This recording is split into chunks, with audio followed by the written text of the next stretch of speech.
추석날 아침 제 딸은 돌아오지 않았습니다. 대문 앞엔 슬리퍼 한 짝만 덩그러니 남았고 집안에는 송편이 굳어 돌처럼 식어갔습니다. 제사상 위 향은 끝까지 타들어갔지만 그 아이의 자리는 텅 비어 있었습니다.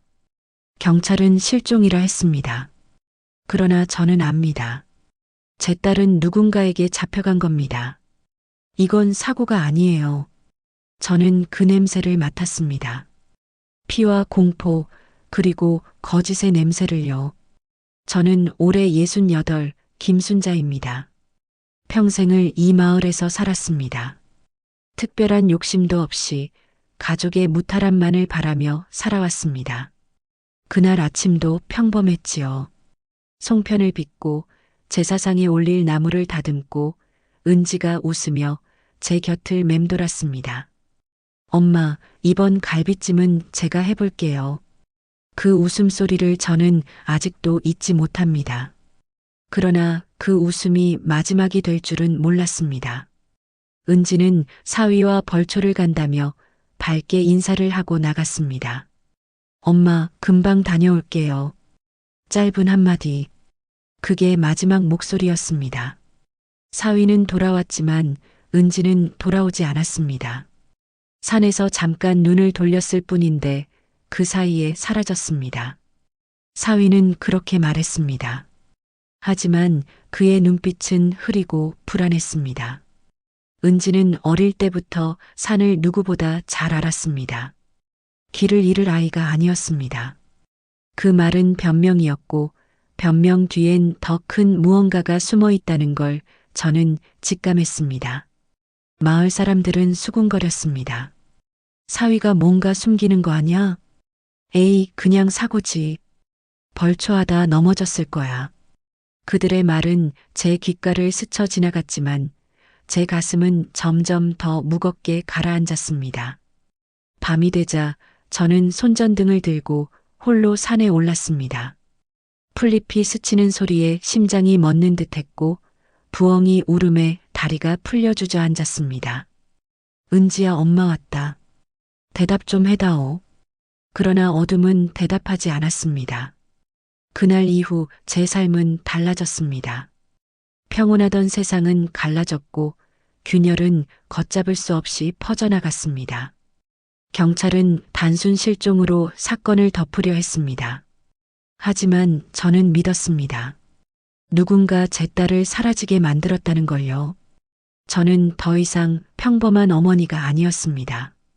이제 저는 진실을 찾아내야 하는 사람, 어떤 대가를 치르더라도 아이를 되찾아야 하는 사람이 되었습니다.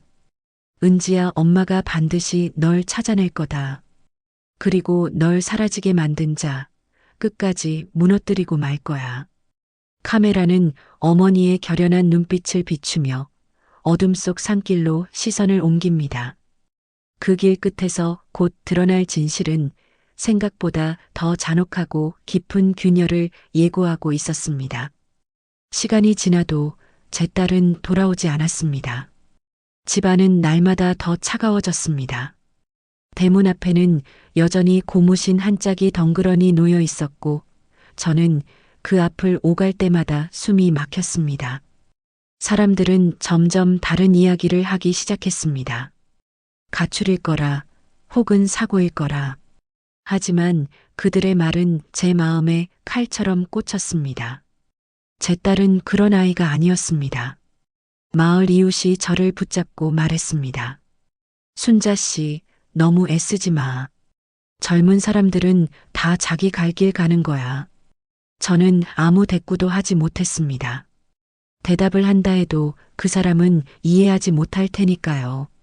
저는 경찰서를 수없이 드나들었습니다. 담당 형사에게 고개 숙여 부탁했습니다. 제발 우리 은지 좀 찾아주세요. 단순 실종 아닙니다. 무슨 일이 생긴 게 분명해요. 형사는 차갑게 대답했습니다. 어머님, 저희도 수색은 하고 있습니다. 하지만 특별한 단서가 없어서 가출이나 단순 사고일 가능성이 높습니다. 그 말은 제게 벽과도 같았습니다. 경찰은 더 이상 깊이 들어가려 하지 않았습니다. 저는 직접 산을 오르기 시작했습니다. 길마다 발자국을 찾아 헤맸습니다. 풀숲을 헤치고 돌밑을 들춰보고 개울가까지 훑쳤습니다. 그러나 아무 흔적도 없었습니다. 집으로 돌아오면 사위의 표정이 저를 더 괴롭혔습니다. 저도 최선을 다했습니다. 믿어주셔야 합니다. 그의 눈빛은 두려움으로 흔들렸습니다. 저는 속으로 생각했습니다. 저 아이는 뭔가를 숨기고 있다. 밤이면 저는 잠을 이루지 못했습니다. 은지 방에 들어가 불이 꺼진 스탠드를 켜놓고 아이의 옷을 끌어안았습니다. 세탁하지 않은 옷에서 은지의 향기가 희미하게 남아 있었습니다. 그 향기가 제 심장을 찔렀습니다. 은지야, 엄마가 널 못 지켜서 미안하다. 이웃들은 제게 조용히 하라고 했습니다. 괜히 소문 퍼뜨리면 집안 망신이지. 하지만 저는 더는 침묵할 수 없었습니다. 제 아이가 사라졌는데 어찌 입을 다물 수 있겠습니까? 시간이 흐를수록 절망은 깊어졌습니다. 경찰은 점점 연락을 줄였고 마을 사람들은 수군거림을 멈추지 않았습니다. 심지어 가족 안에서도 갈등이 생겼습니다. 사위는 말했습니다. 어머님, 제발 그만하시죠. 저도 힘듭니다. 저는 차갑게 대답했습니다. 은지가 없는 이 집에서 누가 힘들지 내가 제일 잘 알 거다. 저는 이제 알았습니다. 이 싸움은 혼자가 되어야 한다는 것을. 아무도 제 편이 아니었습니다. 하지만 그렇기에 더더욱 포기할 수 없었습니다. 은지야, 엄마는 끝까지 간다. 내가 어디에 있든 반드시 널 찾아낼 거다. 어둠이 짙게 내려앉은 마당에 서서 저는 그렇게 다짐했습니다. 그리고 그 다짐은 저를 더 깊은 상처로 몰아넣었지만 동시에 다음 걸음을 내딛게 하는 힘이 되었습니다. 시간이 흐를수록 제 마음속 희망은 서서히 꺼져갔습니다. 은지가 사라진 지 보름이 지났습니다. 경찰의 발걸음은 점점 줄어들었고 사람들의 입방아는 더 거칠어졌습니다. 마을 우물가에선 제 이름이 낮게 오르내렸습니다. 딸이 남편과 싸우고 가출한 게 분명하다. 사위가 뭔가 숨긴다더라. 그 말들은 바람결에 들려왔고 제 가슴을 쪼아댔습니다. 저는 시장에 장을 보러 나갔을 때도 고개를 숙였습니다.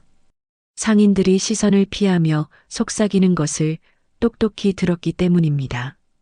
딸 잃은 사람 눈빛이 저렇게 서늘해. 저는 아무 말도 하지 않았습니다.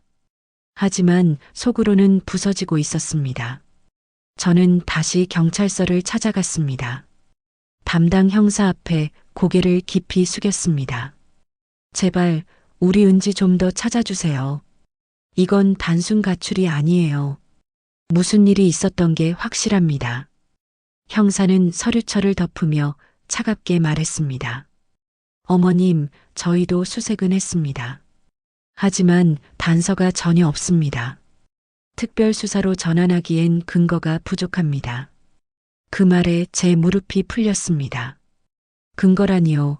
제 아이가 사라졌는데 그것보다 더 큰 근거가 어디 있습니까? 제 목소리는 떨렸고 형사의 표정은 더 단호해졌습니다. 집으로 돌아오는 길, 버스 창문 너머로 산등성이가 보였습니다. 은지가 사라졌다는 그 산은 여전히 고요했습니다. 그 고요가 오히려 저를 미치게 했습니다. 저는 사위에게도 따졌습니다. 정말 잠깐 눈을 돌린 사이였다고? 왜 내 말은 자꾸 달라지니? 사위는 고개를 떨구며 중얼거렸습니다. 저도 어떻게 설명해야 할지 모르겠습니다. 저도 두렵습니다. 그의 어깨가 떨리는 걸 보며 저는 확신했습니다. 무언가를 숨기고 있다는 걸. 그러나 아무 증거도 없었습니다. 증거 없는 의심은 더 큰 벽을 만들 뿐이었습니다. 밤이면 잠을 이루지 못했습니다. 은지 방 불을 켜둔 채 이불 위에 주저앉아 있었습니다. 책상 위 다이어리를 펼치고 빽빽하게 적힌 은지의 글씨를 쓰다듬었습니다. 엄마랑 송편 빚기, 제사 준비하기, 올해는 내가 갈비찜. 사소한 기록들이 칼날처럼 제 마음을 찔렀습니다. 희망은 바닥을 드러냈습니다. 하지만 그 바닥에서 저는 작은 흔적 하나를 발견했습니다. 은지 휴대폰의 사진첩. 사건 전날 은지가 찍은 산사진 한 장이 있었습니다. 평범한 나무와 바위, 그러나 그 뒤에 낯선 검은 차량의 그림자가 희미하게 찍혀 있었습니다. 심장이 뛰기 시작했습니다. 은지야, 이게 내가 남긴 신호구나. 그 순간 절망은 다른 얼굴로 바뀌었습니다. 아직 끝나지 않았다는 확신. 저는 결심했습니다. 이제는 경찰이나 사위에게 의지하지 않겠다고. 오직 제 두 발로, 제 눈으로 진실을 찾아내야 한다고. 은지야, 엄마가 끝까지 간다. 내가 돌아올 길을 반드시 열겠다. 창밖 산등성이에 달빛이 걸려 있었습니다. 저는 주먹을 움켜쥐었습니다. 두려움은 사라지지 않았지만 그 두려움 위에 새로운 힘이 피어올랐습니다.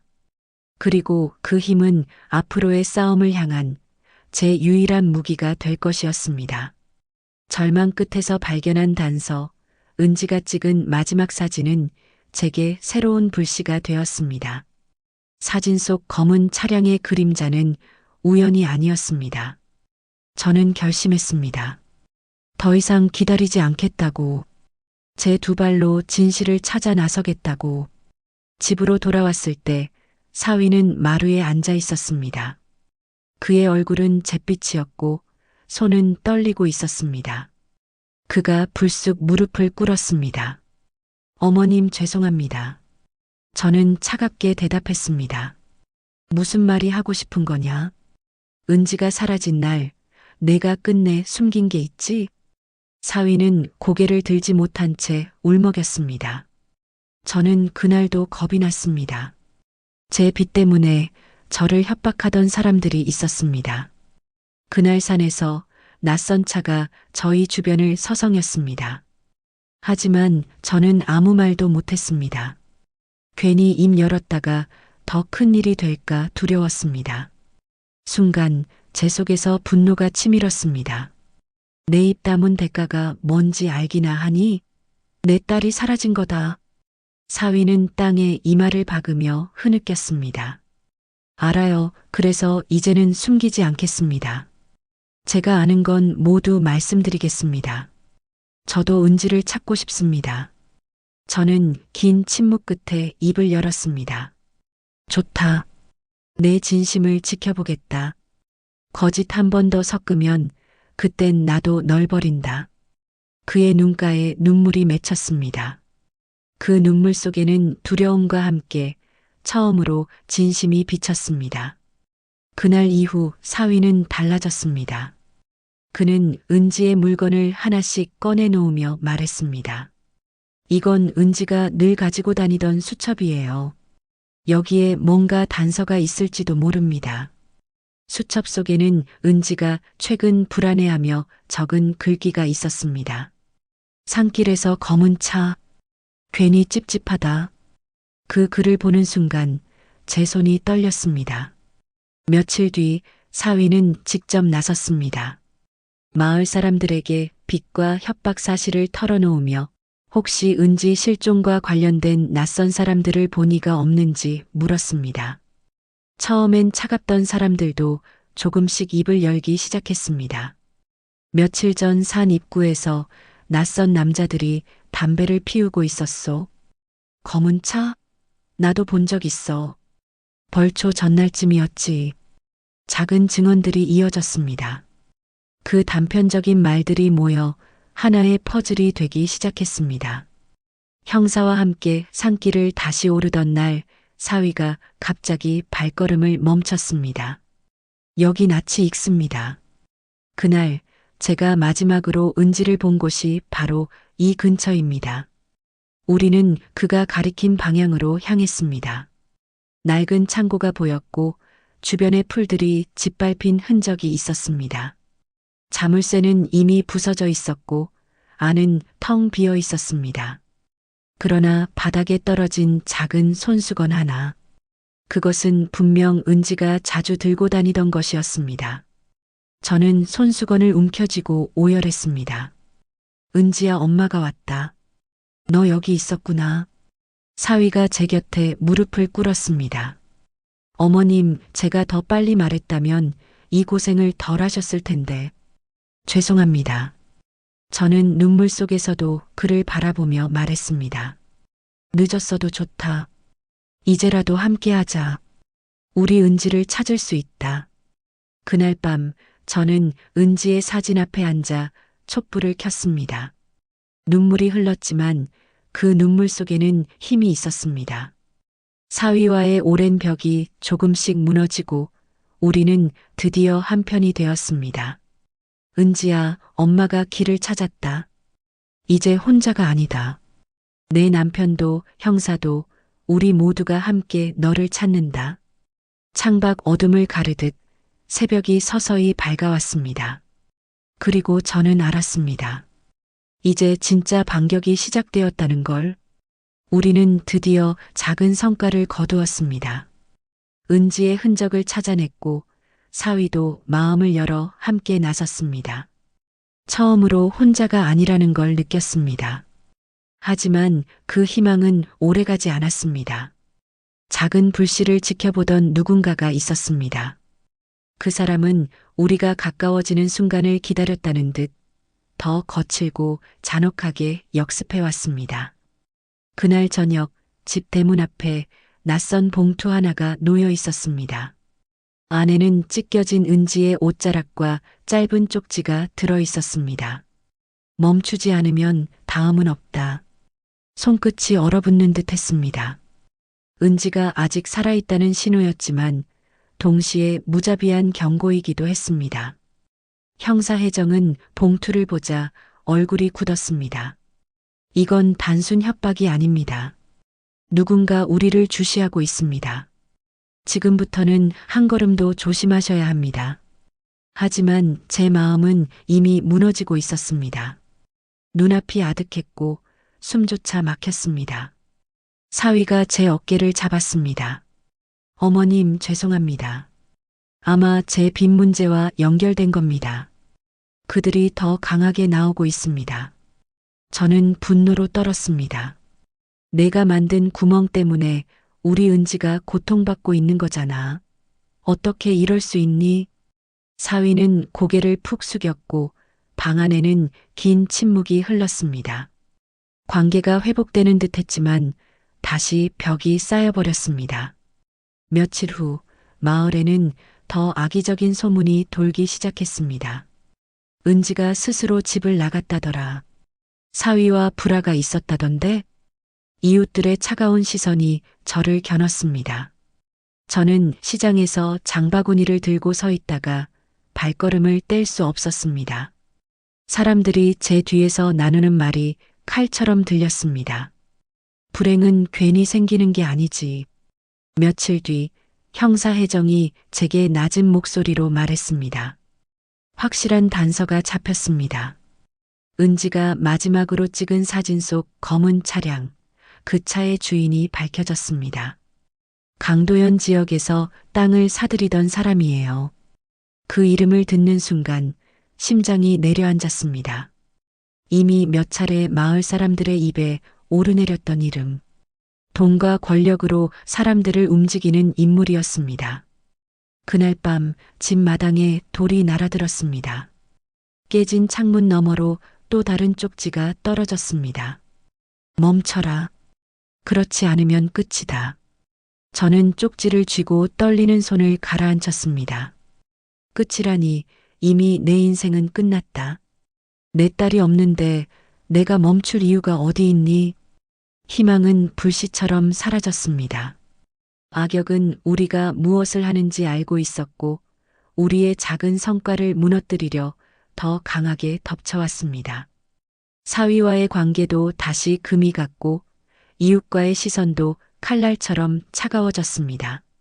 저는 깊은 밤 은지 방에 홀로 앉았습니다. 책상 위에는 손수건과 사진이 놓여 있었습니다. 창밖으로 들려오는 바람 소리는 유난히도 스산했습니다. 저는 조용히 중얼거렸습니다. 은지야, 엄마가 힘이 없다. 하지만 여기서 포기할 순 없어. 내가 살아있다는 그 흔적, 그것만이 엄마를 버티게 한다. 눈물이 흘러내렸지만 그 눈물은 더 이상 울부짖음이 아니었습니다. 깊은 절망 속에서도 다시 일어서야 한다는 다짐의 눈물이었습니다. 저는 더 이상 물러날 수 없었습니다. 은지를 사라지게 만든 힘은 생각보다 거대했습니다. 그러나 이제는 두렵지 않았습니다. 작은 흔적들이 분명한 길이 되어 저를 이끌었고, 저는 그 길 끝에서 반드시 아이를 되찾겠다고 다짐했습니다. 저는 형사 해정과 사위를 불러 모았습니다. 우린 이제 증거를 찾아야 합니다. 협박은 이미 받았고 소문도 퍼졌습니다. 하지만 흔적은 남아 있습니다. 그 흔적을 모아 세상에 드러내야 합니다. 형사는 고개를 끄덕였습니다. 도형 같은 인간은 증거가 드러나면 끝입니다. 아무리 권력이 세도 증거는 못 막습니다. 사위는 조용히 손을 들었습니다. 저 사실 알고 있는 게 더 있습니다. 그들이 제게 협박 전화를 했습니다. 번호는 바뀌었지만 목소리는 분명 강도연의 부하였습니다. 순간 방안 공기가 무거워졌습니다. 숨기던 진실이 드러난 순간 결전이 시작된 것이었습니다. 며칠 뒤 우리는 강도연의 불법을 잡아내기 위해 움직였습니다. 형사는 법적 절차를 준비했고 저는 마을 어른들을 찾아다니며 증언을 모았습니다. 저 차를 본 적이 있습니다. 검은색 벌초 전날쯤이었지요. 밤마다 창고 쪽에서 소리가 났습니다. 이상하다 싶었는데 작은 증언들이 쌓여 하나의 그림이 되어갔습니다. 사위는 직접 앞장섰습니다. 빚에 시달리며 눌려 살던 그가 이제는 당당히 나섰습니다. 제가 직접 강도영과 만난 날이 있습니다. 그날의 기록, 통장 거래 내용 모두 가져왔습니다. 저는 처음으로 그의 눈을 보며 고개를 끄덕였습니다. 이제야 내가 남편답다. 그 순간 우리는 비로소 한편이 되었습니다. 형사와 함께 강도연의 창고를 급습했을 때 안에는 은지가 쓰던 가방과 옷가지들이 있었습니다. 저는 무릎이 풀려 주저앉았습니다. 은지야, 여기 있었구나. 그때 창고 안쪽에서 약한 신음소리가 들렸습니다. 우리는 문을 부수고 안으로 들어갔습니다. 그곳에는 지쳐 쓰러진 은지가 있었습니다. 얼굴은 창백했지만 분명 살아 있었습니다. 엄마. 그 한마디에 저는 오열했습니다. 아이를 품에 안고 그 따뜻한 체온을 느끼는 순간 모든 두려움이 사라졌습니다. 그러나 그 순간 강도연의 부하들이 들이닥쳤습니다. 격렬한 몸싸움이 벌어졌습니다. 형사가 몸을 던져 막아섰고 사위도 주먹을 쥐고 맞섰습니다. 강도연이 나타나 차갑게 웃었습니다. 여기까지 온 게 기적이지. 하지만 끝은 못 바꾸지. 저는 떨리는 손으로 은지의 가방을 열었습니다. 그 안에는 은지가 몰래 녹음해둔 파일이 있었습니다. 불법 거래, 협박, 범죄의 증거들이 그대로 담긴 녹취록. 저는 녹음기를 치켜들며 외쳤습니다. 끝난 건 당신이야. 이 증거 세상이 다 알게 될 거다. 강도연의 얼굴이 일그러졌습니다. 그는 마지막 발악처럼 소리를 질렀습니다. 그깟 녹음 하나로 날 무너뜨릴 수 있을 것 같아. 그러나 형사가 단호하게 말했습니다. 당신은 이미 끝났습니다. 체포합니다. 수갑이 채워지는 순간 저는 무너져 있던 심장이 다시 뛰는 걸 느꼈습니다. 은지를 품에 안고 눈물을 흘리며 속삭였습니다. 은지야, 끝났다. 이제는 다시 시작이야. 마당에 모여든 이웃들은 놀란 눈으로 우리를 바라봤습니다. 그들의 시선 속에는 더 이상 차가움이 없었습니다. 대신 따뜻한 위로와 연민이 담겨 있었습니다. 은지는 제 옆에서 손을 꼭 잡았습니다. 사위는 고개 숙여 울며 말했습니다. 은지를 지키지 못해 죄송했습니다. 하지만 이제는 끝까지 함께하겠습니다. 저는 조용히 고개를 끄덕였습니다. 긴 싸움 끝에 얻은 작은 승리. 하지만 그 승리는 사이다처럼 속을 뚫어주었습니다. 그리고 저는 알았습니다. 이 싸움이 끝이 아니라 새로운 시작이라는 것을. 강도연이 체포된 뒤 마을은 잠시 조용해졌습니다. 은지가 돌아왔고 제 가슴 속 가장 큰 공허도 채워졌습니다. 하지만 싸움이 끝났다고 말할 수는 없었습니다. 사건이 정리되는 과정에서 드러난 진실은 제가 상상조차 못한 것이었기 때문입니다. 형사회정이 서류 뭉치를 내려놓으며 말했습니다. 도연의 범죄는 이미 명백합니다. 하지만 여기 이상한 부분이 있습니다. 사위 박준호 씨의 이름이 여러 차례 언급됩니다. 저는 숨이 멎는 듯 했습니다. 이제 겨우 다시 믿기 시작했던 그 아이의 이름이 악역의 장부 속에 또렷이 새겨져 있었던 겁니다. 사위는 고개를 들지 못했습니다. 방 안의 공기는 숨막히게 무거웠습니다. 준호 씨, 설명해 주셔야 합니다. 형사의 목소리가 단호했습니다.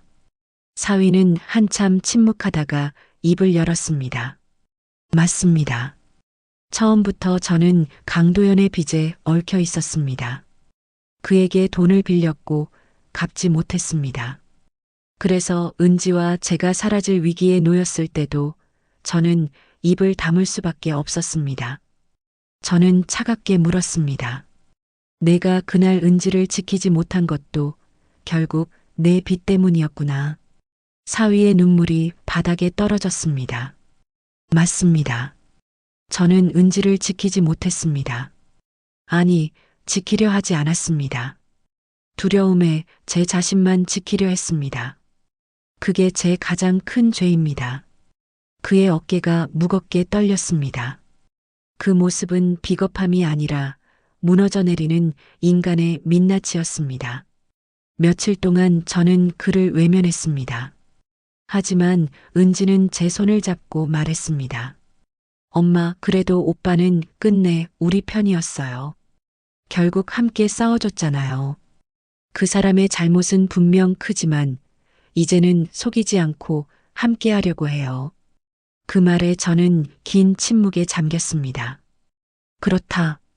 그 아이가 아니었다면 우리는 은지를 찾을 수 없었을 것이다. 저는 사위를 불러 앉혔습니다. 준호야. 그는 고개를 숙인 채 대답했습니다. 네, 어머님. 내 죄를 부인하지 마라. 하지만 이제라도 진심으로 속죄하고 은지 곁을 지켜라. 그것만이 내가 살 길이다. 그는 두 손을 모아 절하며 말했습니다. 평생 속죄하며 살겠습니다. 은지를 지키겠습니다. 그리고 어머님께도 마지막까지 죄송합니다. 저는 그제야 무너진 벽을 조금 허물 수 있었습니다. 분노와 원망 뒤에 남은 것은 용서와 회복의 작은 가능성이었습니다. 강도연은 법정에서 중형을 선고받았습니다. 권력과 돈으로 세상을 가리려 했지만 결국 진실은 무너뜨릴 수 없었습니다. 판사의 목소리는 단호했습니다. 그 순간 저는 눈을 감았습니다. 이제 끝났다. 내 아이를 괴롭힌 어둠은 사라졌다. 하지만 동시에 저는 알았습니다. 이 사건이 단순히 한 사람의 범죄가 아니라 우리 모두가 외면해온 진실을 드러낸 것이란 거리요.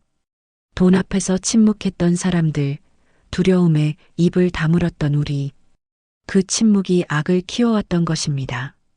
집으로 돌아온 저녁, 은지와 사위가 제 옆에 앉았습니다. 가족은 다시 모였습니다. 상처는 깊었지만 그 상처 위에 다시 사랑이 자리하기 시작했습니다. 은지가 제 손을 꼭 잡으며 말했습니다. 엄마, 이제 우리 다시 시작해요. 두려움이 아니라 희망으로요. 사위가 조심스레 고개를 끄덕였습니다. 은지와 어머님 곁을 끝까지 지키겠습니다. 저를 다시 믿어주실 수 있도록. 저는 눈물을 삼키며 속삭였습니다. 그래, 우리 다시 살아보자. 악은 무너졌고 남은 건 우리가 어떻게 살아가느냐에 달려 있다. 창밖에는 봄비가 내리고 있었습니다. 긴 겨울 같은 시간이 지나고 이제 새로운 계절이 다가오고 있음을 알리는 소리였습니다. 긴 싸움이 끝났습니다. 강도연은 법정에서 무너졌고 은지는 다시 제 곁으로 돌아왔습니다. 집안을 짓누르던 어둠은 조금씩 걷히고 오랜 시간 얼어붙었던 제 마음에도 따뜻한 바람이 불어왔습니다. 절망 끝에 붙잡은 작은 불씨가 결국 희망으로 피어난 것이었습니다. 은지는 아직 회복 중이었지만 제 옆에서 미소를 보였습니다. 그 미소 하나가 제겐 모든 상처를 덮고도 남는 보상이었습니다. 사위 준호는 어느 날 제 앞에 무릎을 꿇고 다시 고개를 숙였습니다. 어머님, 다시 기회를 주셔서 감사합니다. 은지를 지키지 못한 죄, 평생 안고 살겠습니다. 하지만 이제는 끝까지 곁을 지키겠습니다. 저는 긴 침묵 끝에 천천히 고개를 끄덕였습니다. 내 잘못이 크다. 하지만 내가 아니었으면 이 싸움은 끝나지 않았을 거다. 이제는 거짓말 대신 진심으로 살아라. 은지가 제 손을 꼭 잡으며 말했습니다. 엄마, 이제 그만 원망해요. 우리 모두 다쳤지만 이제부터는 서로를 붙들고 살아야 해요. 그 말에 저는 눈시울이 붉어졌습니다. 원망의 무게가 조금씩 내려놓아지는 순간이었습니다. 며칠 후 저는 마을 사람들 앞에 섰습니다. 제 딸은 사라진 게 아니었습니다. 누군가의 욕심과 권력이 그녀를 빼앗아 갔습니다. 하지만 진실은 결국 드러났습니다. 우리는 더 이상 두려움에 침묵해서는 안 됩니다. 이웃들의 눈빛이 달라졌습니다. 예전처럼 차갑지 않았습니다. 어떤 이는 고개를 끄덕였고 어떤 이는 눈시울을 훔쳤습니다. 그 속에서 저는 느꼈습니다. 이 싸움은 단지 제 가족의 일이 아니라 모두의 싸움이었다는 것을. 저녁이 되자 마당에 은지와 함께 앉았습니다. 하늘은 붉게 물들었고 바람은 조용히 스쳐갔습니다. 은지가 제 어깨에 머리를 기댔습니다. 엄마 고마워요. 끝까지 포기하지 않아서 저 다시 살아났어요. 저는 은지의 손을 감싸주며 속삭였습니다. 은지야, 엄마도 내 덕분에 버텼다. 우리가 이렇게 다시 함께 있는 것, 이게 기적이다. 사위도 옆에 앉아 조심스럽게 말했습니다. 저도 다시 시작하고 싶습니다. 은지와 어머님과 함께 바르게 살고 싶습니다. 저는 잠시 눈을 감았다가 고개를 끄덕였습니다. 그래, 다시 시작하자. 이제는 서로의 약점이 아니라 서로의 힘이 되어야 한다. 저는 이제 압니다. 평온은 그냥 주어지는 것이 아니라 끝없이 지켜내야 하는 것임을. 상처는 사라지지 않지만 그 위에 피어나는 희망은 더 단단하다는 것을. 그리고 사랑은 끝까지 기다린 자만이 얻을 수 있는 기적이라는 것을